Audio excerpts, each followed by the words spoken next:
Tu veux changer ta vie? Alors arrêtez de rechercher les raccourcis. Ce que je vais te partager aujourd'hui, ce sont 4 disciplines que les grands leaders, les philosophes et les orateurs les plus puissants de l'histoire ont pratiquées. Et la bonne nouvelle, tu peux commencer dès aujourd'hui. Donc avant de vous partager ces 4 conseils, n'oubliez pas de vous abonner si ce n'est pas encore fait. Activez la cloche de notification donc pour ne rien manquer à la prochaine. Le premier conseil que je vous partage, c'est savoir dire non. Vous savez pourquoi? Parce que dire oui à tout, c'est dire non à toi-même. Chaque fois que tu acceptes ce qui ne t'appartient pas, eh bien, tu voles du temps à ta propre vie. Par exemple, je vous donne un exemple terre à terre. On te demande de l'aide un samedi matin alors que tu avais prévu donc de travailler sur ton projet. Un non bienveillant vaut mieux qu'un oui hypocrite. Pose-toi cette question. Est-ce que ce oui est aligné avec qui je veux devenir? Les personnes qui réussissent ne disent pas oui à tout. Ils disent oui à leur propriété. Le deuxième conseil que je vous donne, c'est se gouverner soi-même. Platon disait, il faut savoir gouverner soi-même avant de gouverner les autres.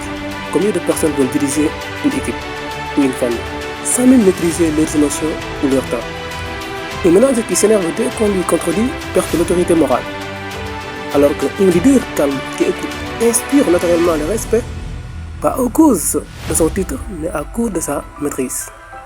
Maîtrise tes émotions, honore tes engagements, sois cohérent entre ce que tu dis et ce que tu fais. C'est le fondement de toute l'évolution. Le troisième conseil que je vous partage, c'est se faire respecter.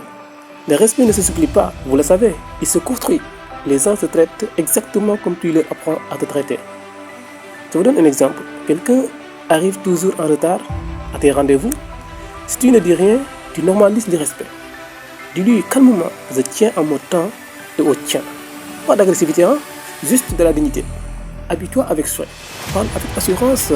Tiens tes promesses quand tu te respectes toi-même, le monde suit. Quatrième ou la dernière conseil que je vous partage, mes amis, c'est maîtriser l'art oratoire. Un sophiste disait, avec ma parole, je peux sortir un accusé de prison. La parole est une arme le plus puissante.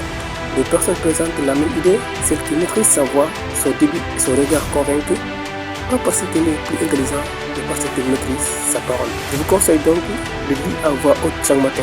Entraîne-toi devant un miroir. C'est important. Souviens-toi, le silence aussi est un mythe. Il donne du poids à ce que tu dis. Donc voilà les 4 disciplines que je vous ai partagées.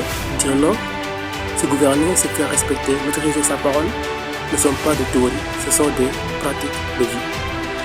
Les grands ne sont pas nés différents de toi, ils sont juste décidés de travailler sur eux-mêmes. Donc si tu maîtrises ces 4 conseils, vous transformerez votre vie. Et comme j'ai l'habitude de le dire, l'information c'est de formation, formation c'est de la transformation.